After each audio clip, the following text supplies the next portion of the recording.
I'm sitting here on this old wooden rocker, you know, the one that creaks just right when the summer breeze rustles through the pines, and I can't shake a memory that's been knocking at the back of my mind all morning. My name's Harold, been living out here in Oklahoma since I was a boy, and there's something about the late 1970s, the smell of freshly turned earth after a rain, the hum of that old radio on the kitchen shelf that brings me right back to '78, when everything I thought I knew got turned upside down. Sigh. Back then, I was just 29, working the hands that run this farm, minding my own business, trusting my wife with, well, everything. And today, after all these years, I still feel the weight of what happened. You might want to stick around for the long haul on this one. There's more to come, but I promise it's worth your time. If you're hearing me clear and you've got a minute, go ahead and tap that like button or drop a comment. Helps an old man know you're out there listening. Anyway, it was late October, cool enough that a man could smell the first frost on the pumpkins, but warm enough to leave the windows open and hear the crickets sing. Lorraine was in the bedroom, humming softly like she used to, and I was in the kitchen, pouring a cup of coffee so black it could hide any secret. I remember how the light caught that little blanket we'd knitted, soft as a whisper, draped over the rocking chair. I ran my fingers over the stitches just before she told me that our daughter had gone to Texas. Something about a family who'd waited years for a child. In my head, I was nodding, but my heart was already sinking, and I didn't know why. It was as if the very air in that room went cold the moment she spoke, like someone had turned off the summer sun and left me groping in the dark.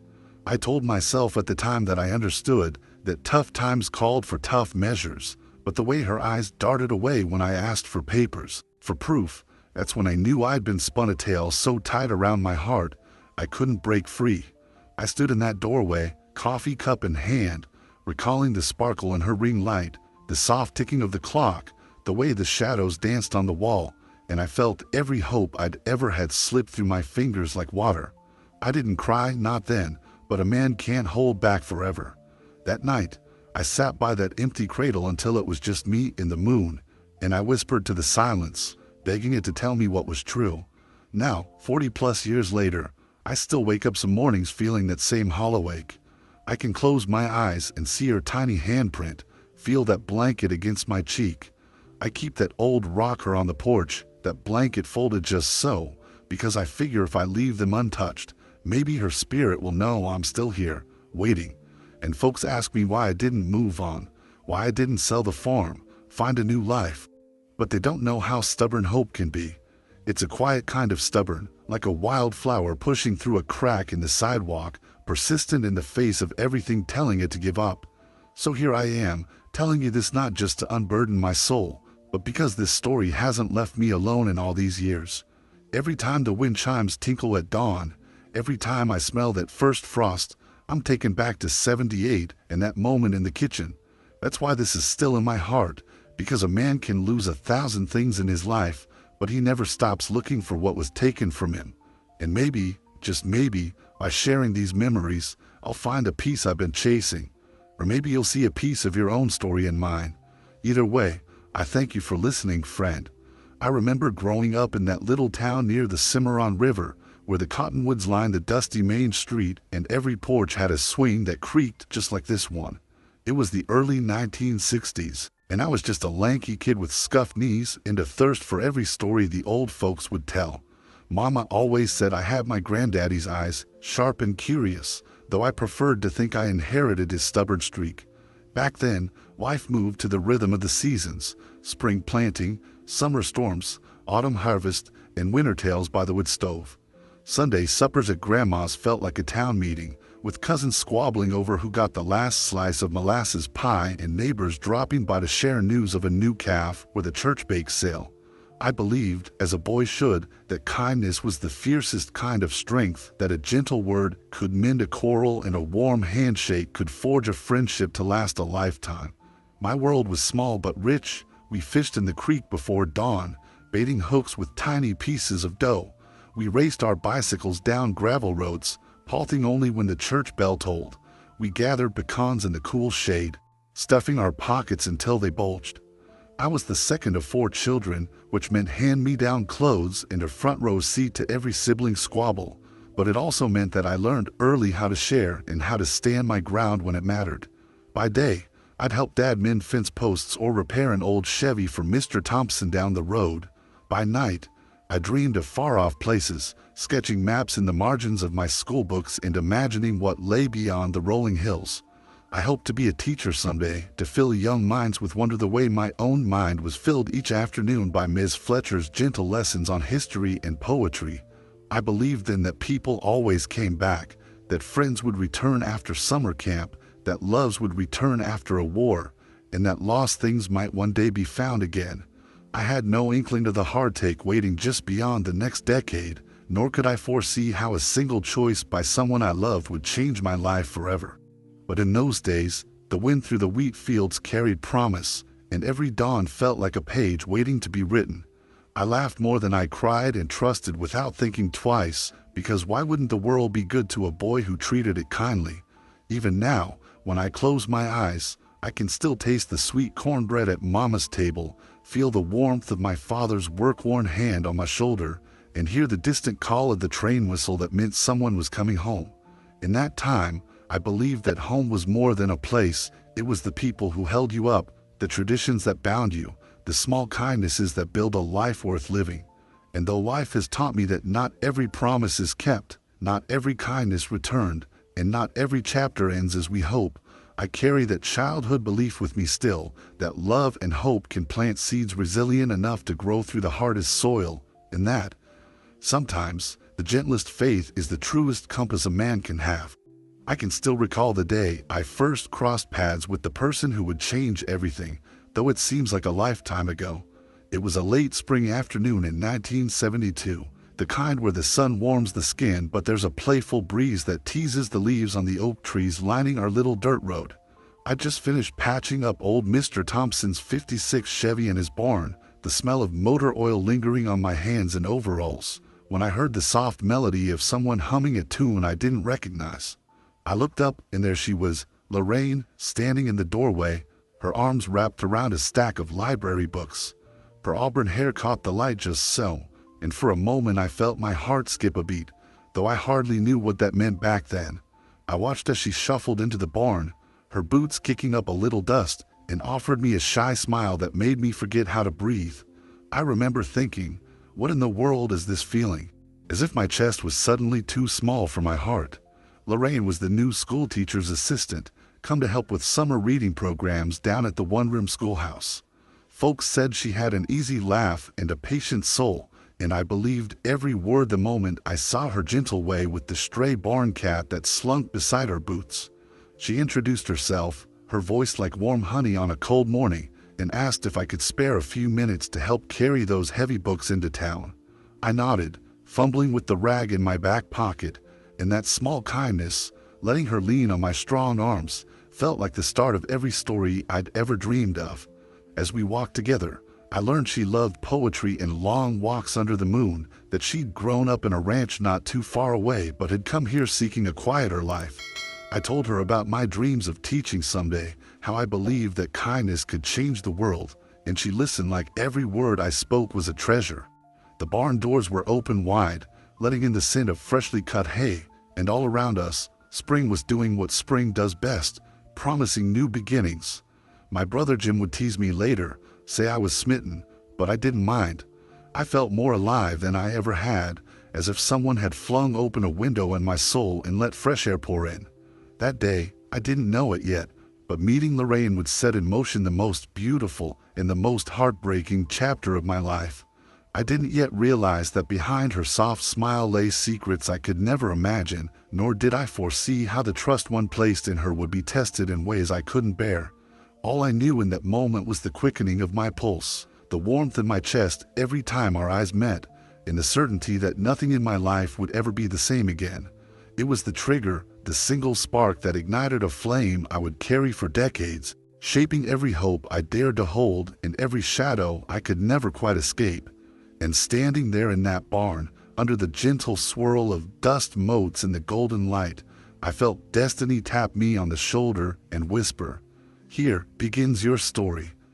It wasn't long after Lorraine and I had settled into those early days of marriage that the first real darkness crawled in, unannounced and unwelcome.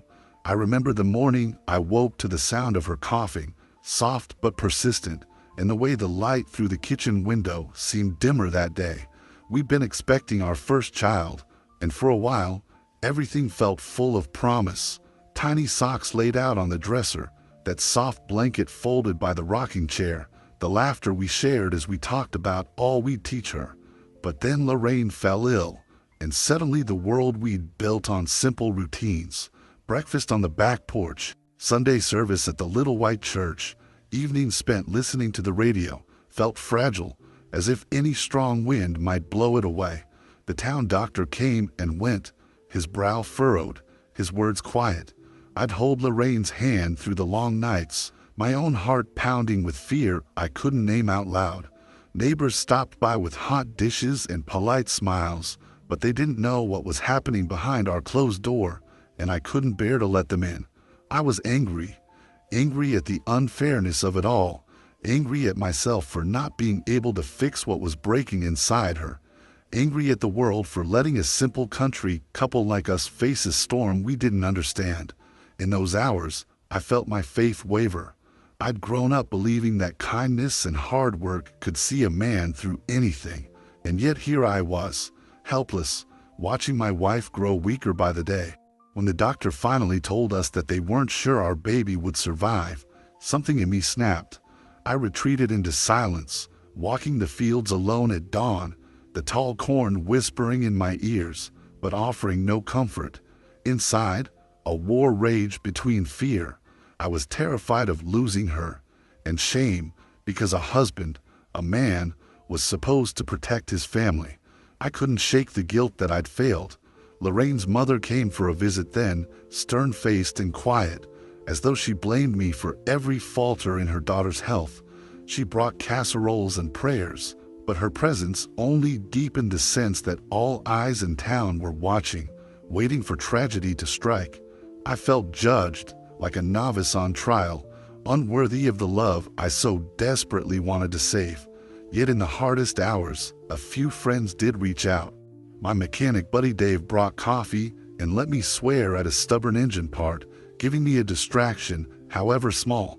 My little sister Rose sent letters full of gentle encouragement, reminding me that hope could bloom even in the driest soil.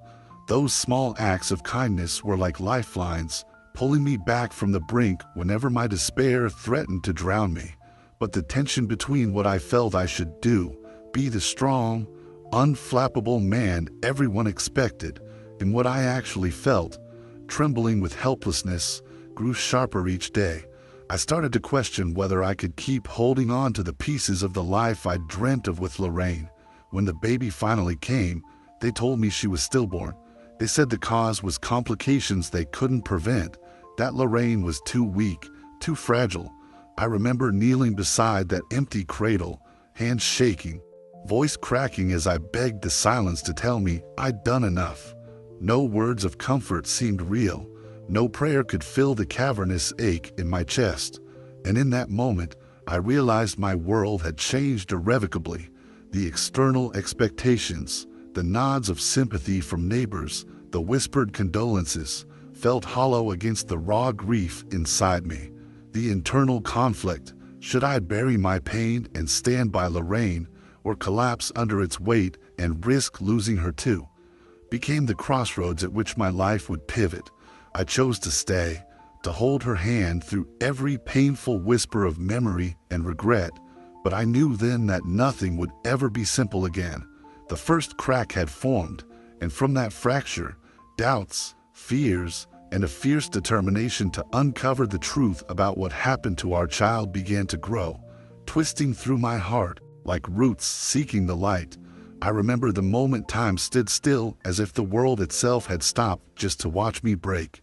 It was a humid summer afternoon in 1983, the sun blazing down on the dusty road leading to Lorraine's childhood home, where I'd agreed to meet her mother for one last conversation. I'd been chasing scraps of truth for 5 long years, letters, half-burned journals, rumors whispered in church basements. And that day, I finally believed I'd reached the end of the road. I stepped onto the creaking porch and found Mrs. Carter seated in the wicker chair I'd once shared with Lorraine over lemonade and pie. Her eyes were dull, rimmed with sorrow.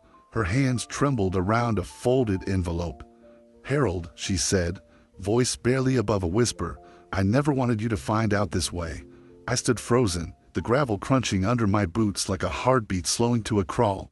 She handed me the envelope and, with the gentlest nod, turned away. I unfolded the yellowed pages and read words that felt like heavy stones dropping into my chest, a confession that my daughter had been alive, had a name, Sarah Grace, and had been given to another family in Texas, yes, but with Lorraine's full knowledge and consent. My breath caught, the sun's glare seemed sharper, hotter, as if it were burning away every memory I'd ever held dear. I looked up, saw my reflection in the dusty window pane, a man grown old before his time, haunted by 40 years of unanswered questions.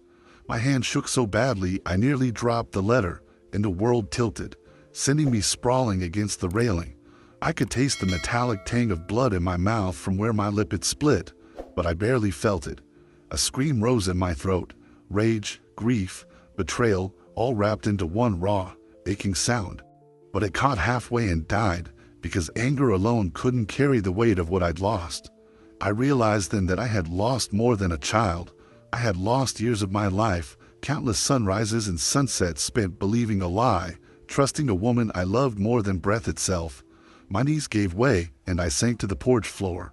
The letter clutched to my chest like a lifeline I was tearing apart. At that moment, everything changed. The cheap wood of the railing felt rough against my back, but I hardly noticed. I was no longer the hopeful young mechanic, nor even the grieving husband desperately seeking answers. I was a man unmoored, tossed into a sea of bitterness and sorrow.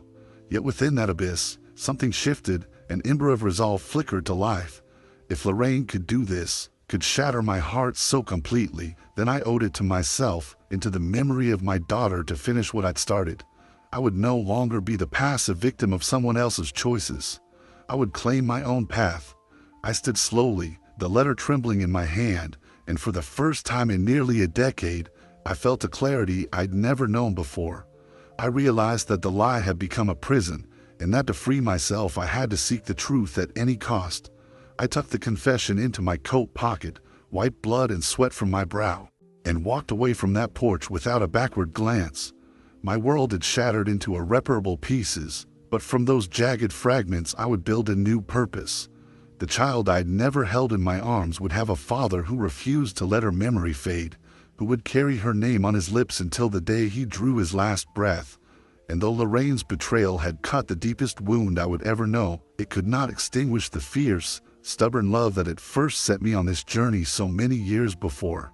In that crucible of grief and revelation, I found the steel of my own heart, and with it, the courage to keep fighting for the daughter I'd never stop calling my own. I spent the months that followed like a ghost draped in yesterday's clothes, wandering through rooms that echoed with the weight of things I could no longer bear to touch.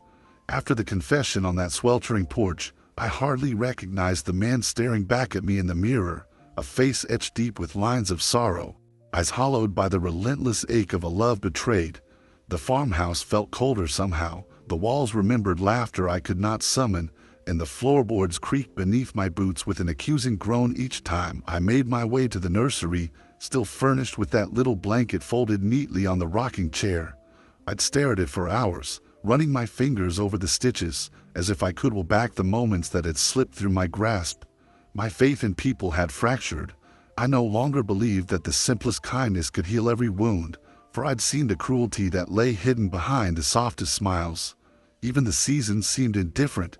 Spring's promise of renewal mocked me with its bright blossoms. Summer's warmth felt like a scorching reminder of the fire that had scorched my heart, and winter's chill settled in my bones like a permanent companion. I threw myself deeper into my work at the garage, my hands busy turning wrenches and tightening bolts, but no amount of labor soothed the gnawing emptiness inside.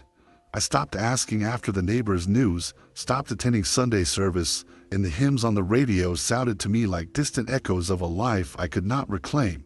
Some nights, I'd sit by the window, watching the moon carve silver lines across the fields, and wonder if the world had moved on without me, carrying on its quiet rhythms while I remained frozen in those final moments on the porch. I lost weight, my appetite gone. I lost my voice, my words choked by memories I could not share. And yet, in that silence, I discovered a strange sort of clarity. I realized that grief does not end, it transforms, becoming a part of the terrain you learn to navigate.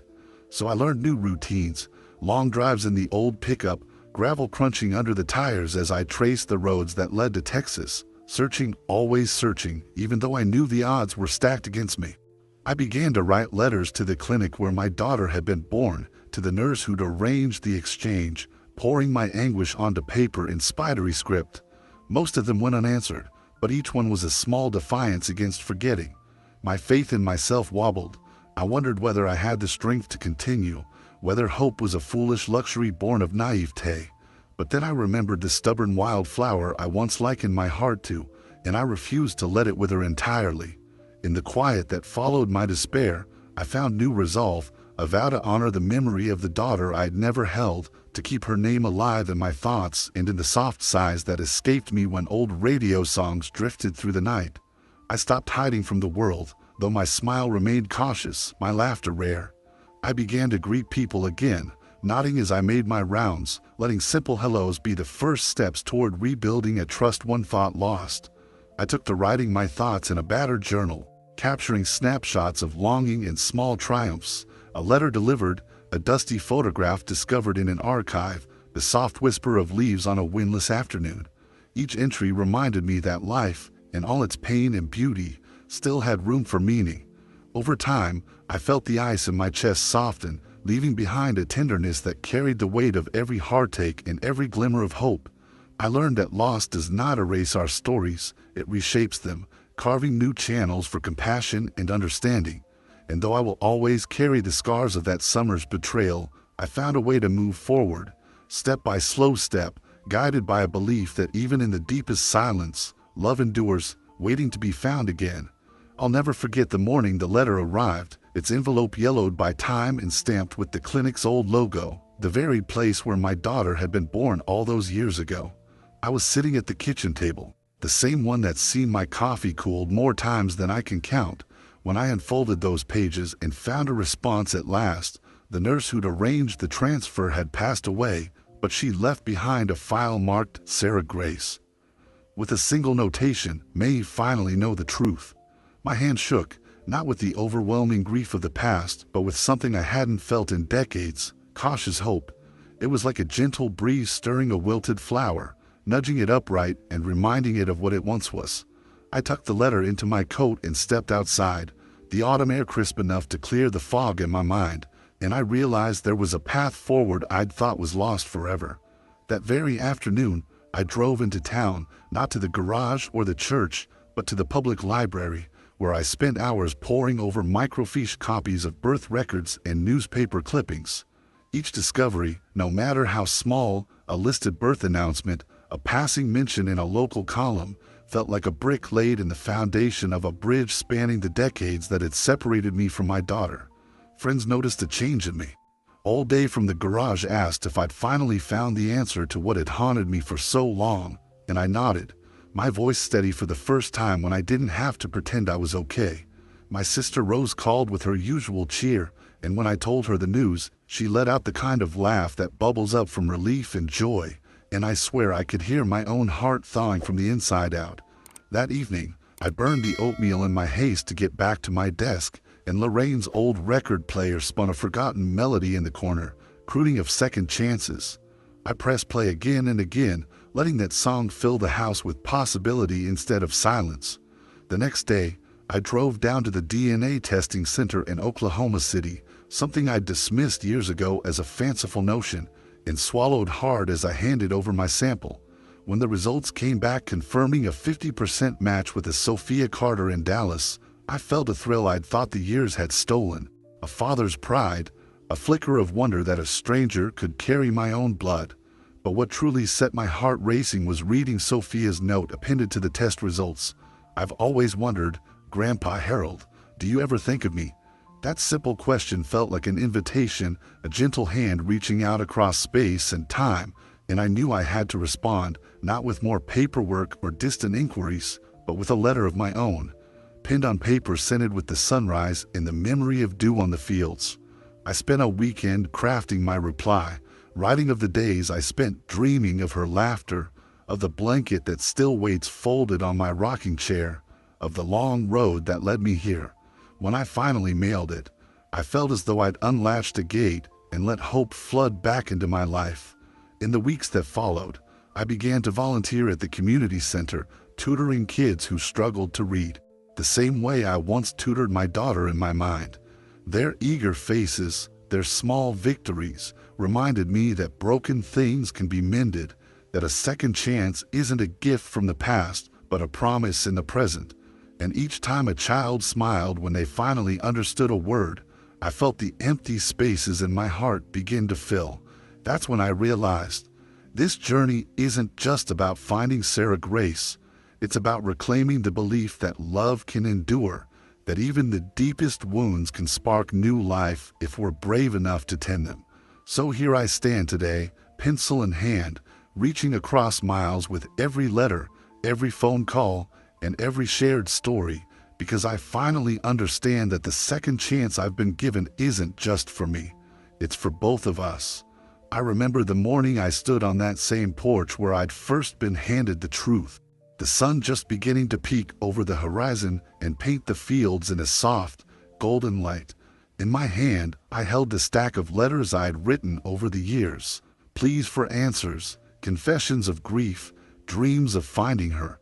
And I realized that, as much as those pages had sustained me, they had also kept me anchored to a past that I could neither change nor undo.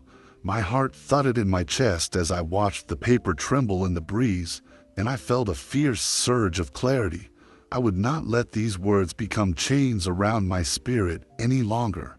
With a trembling breath, I gathered the letters into a neat bundle and set them at my feet, the faint scent of old ink rising in the cool morning air.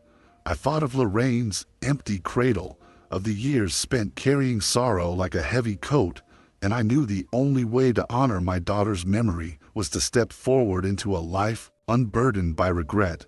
So I struck a match, and, as the flames caught the edges of the topmost letter, I closed my eyes and let the heat wash over me. The paper curled and blackened, and I felt tears warm on my cheeks, not tears of sorrow, but of release. I watched the words I'd penned in anguish curl into ash, drifting away on the breeze like loose feathers, and I whispered into the dawn, "I choose to live." In that moment, something inside me shifted. The empty rocking chair on the porch no longer haunted me. Instead, it felt like an invitation to make new memories. I folded away the blanket my daughter had never used, smoothing out its fibers as if blessing it for the next soul who might find comfort there. I packed a small bag with a change of clothes and the reins of the old pickup truck, feeling a strange excitement at the thought of what lay beyond the field gate. I drove past the familiar landmarks, Mrs. Carter's house, the site of the old schoolhouse, the bend in the road where the wildflowers grew, and instead of a knot in my chest, I felt my pulse steady with anticipation. I would travel to Dallas that afternoon, not as a man consumed by loss, but as a father determined to meet his daughter with an open heart. Forgiveness settled over me like a gentle rain. Forgiveness for Lorraine, who had made choices born of desperation. Forgiveness for myself, for the years I'd allowed pain to harden my heart. And forgiveness for the world, which carries us all through storms we rarely foresee. I parked outside a small cafe in her neighborhood, the engine ticking as it cooled, and I reached for the photograph of her young face, sheet enclosed with her DNA results. Eyes so like mine, lips curved in a shy smile, and I smiled back, truly smiling, feeling warmth spread through my chest. As I walked toward the door, I felt the weight of 40 years lift, replaced by the light tremor of hope. Whatever lay ahead, whether tears or laughter, confusion or joy, I knew I had chosen to be present, to embrace each moment as a gift rather than a reminder of what had been taken. And as the bell above the cafe door jingled behind me, I felt the beginning of a new chapter unfold, one written not in sorrow, but in the resilient ink of love reborn. I've spent a lifetime carrying one question in my heart. How do we hold on to hope when the world has shown us its hardest edges? Looking back to that young man who believed that kindness alone could right every wrong, I see now how beautifully naive I was, and how necessary that innocence became. In those early days, I thought forgiveness was a sign of weakness, that moving on meant forgetting. But standing here now, with years of sunrises and storms behind me, I realize that forgiveness is the true measure of strength, because it takes more courage to unclench your fist than to hold on to the hurt. I see too that waiting, as I did for 40 long years, is not the same as living. I spent decades perched on the edge of my own story, convinced that the only thing that could heal me was the return of what was lost. It never occurred to me that life's richest chapters are written in the spaces between miracles, in the small acts of grace we show ourselves and one another every single day. Perhaps the greatest truth I've learned is that our hearts are not lockers in which we store our pain until we find the key. They're gardens, wild, complicated places where grief and joy often grow side by side, and only by tending both can we cultivate something that truly lasts. I discovered that tending means allowing tears to water our sorrow, but also trimming away the bitterness that threatens to choke the tender shoots of tomorrow.